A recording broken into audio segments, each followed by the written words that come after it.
এখন আমরা জানবো নারী বোন হিসেবে কি অধিকার রাখে। আপনাদের বোন আছে কার? বোন আপু আছে কার? আপু কারো বোন নাই? একজন পাওয়া গেছে, 2 জন 3 জন 4 জন, এই তো মাশাআল্লাহ, নামা নামা না নামা। আমারও 2টা বোন আছে, একটা বড় আর একটা ছোট। ছোট নাম হচ্ছে বুশরা, দেখবেন মাঝে মাঝে ফেসবুকের ভিডিও আছে। বোনের অধিকার মাথায় রাখবেন।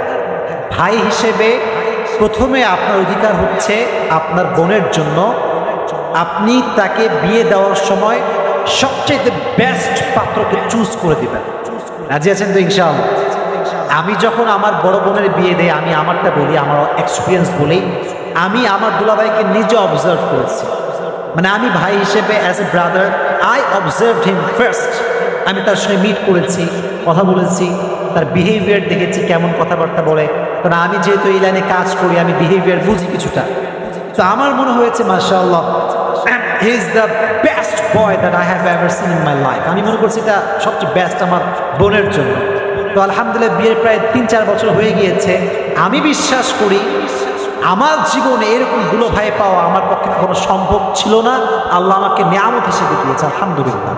So as a brother you have to observe that, you have to justify first. আপনার বোন কাকে বিয়ে করছে ভাই হিসেবে আপনি জাস্টিফাই করবেন। রাজি আছেন তো ইনশাআল্লাহ? জোরে জোরে জোরে বলেন ইনশাআল্লাহ।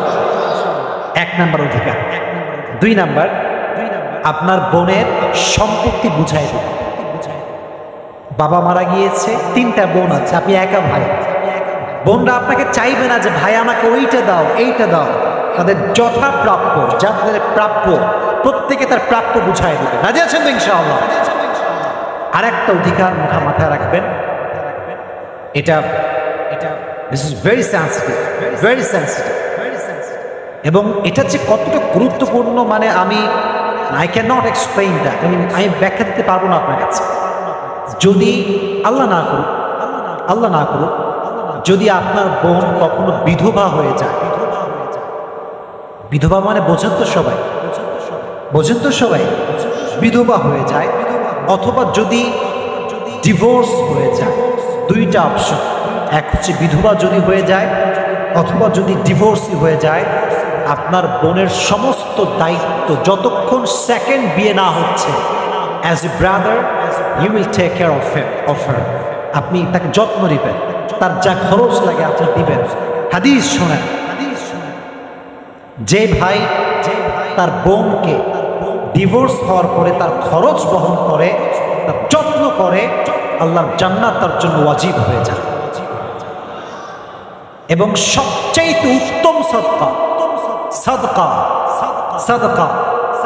সবচাইতে উত্তম সাদকা হচ্ছে কারো মেয়ে, কারো বোন যদি ডিভোর্সি হয়ে বাসায় ফিরে আসে, স্বামীর থেকে তালাক খেয়ে বাসায় ফিরে আসে, তাকে যদি কোনো আব্বা কিংবা ভাই বা মা বোঝা না মনে করে তাকে দায়িত্ব পালন করে, তাকে যত্ন করে, তার খরচ বহন করে, আল্লাহর হাবিব বলেছেন পৃথিবীতে সবচাইতে উত্তম সাদকা হচ্ছে এই সাদকা। সুবহানাল্লাহ। ডিভোর্সি মেয়েকে অসম্মান করবেন না। আর মনে রাখবেন, সব ডিভোর্সি মেয়ে কিন্তু খারাপ হয়। সমাজের কথা হচ্ছে আমরা মনে করি ডিভোর্সি মেয়ে মানেই খারাপ। না, the matter is not like that. অনেক স্বামী আছে গাঁজাখোর, মদখোর, নেশা করে বেড়ায়। একজন দিনদার পরহেজগার মেয়ে, ফাতেমার চরিত্র যে মেয়ে চরিত্রবান, সে মেয়ে কখন গাঁজাখোরের সঙ্গে সংসার করতে পারবে ভাই? কখনো পারবে না। এই জন্য ডিভোর্সি মেয়ে সবসময় খারাপ হয়। আল্লাহ আমাদের সবাইকে এটা বোঝার তৌফিক দান করে, সকলেই করেন আমিন। তাহলে বোনকে ভালো জায়গায় বিয়ে দিবেন তো ইনশাআল্লাহ? বোনের সম্পত্তি বুঝাই দিবেন তো ইনশাআল্লাহ? বোন যদি ডিভোর্সি হয়ে যায় বা তালাক হয়ে যায় বা বিধবা হয়ে যায়, তার যত্ন, তার খরচ দিবেন তো ইনশাআল্লাহ? আল্লাহ তৌফিক দান করুন, সকলেই পড়া আমিন। সর্বশেষ, this is the last point, সেটি হচ্ছে নারী যখন মা, তার সম্মান কত বেশি। আগেই অগ্রিম পড়েন সুবহানাল্লাহ। আয়াত হচ্ছে কোরআনে আল্লাহ তাআলা বলেছেন, ওয়াকাযা রাব্বুকা আল্লা তা'বুদু ইল্লা ইয়্যাহু ওয়া বিল ওয়ালিদাইনি ইহসানা। You have to be good with your parents. আব্বা আম্মার সঙ্গে খারাপ ব্যবহার করা যাবে না, মায়ের সঙ্গে খারাপ আচরণ করা যাবে না। ইম্মা ইয়াবলুগান্না ইনদাকাল কিবার আহাদুহুমা আও কিলাহুমা ফালা তাকুল লাহুমা উফ if one or both of them reach old age with you, do not say them annoyance word. যদি আব্বা কিংবা মা কেউ বৃদ্ধ হয়ে যায়, বাজে কথা বলা যাবে না। ফালা তাকুল লাহুমা উফ, বিরক্ত হয়ে উফ মা কত জ্বালাবার, এটা বলা যাবে না। ওয়ালা তানহারহুমা, do not repel them. ওয়া কুল লাহুমা কওলান কারীমা, speak to them golden words, noble words. আপনার ব্যবহারটা হবে সবচেয়ে মার্জিত ব্যবহার মায়ের সামনে। রাজি আছেন তো ইনশাআল্লাহ?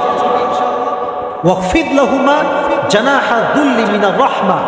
Allah said in this ayah, lower the wing of humility to your parents out of mercy.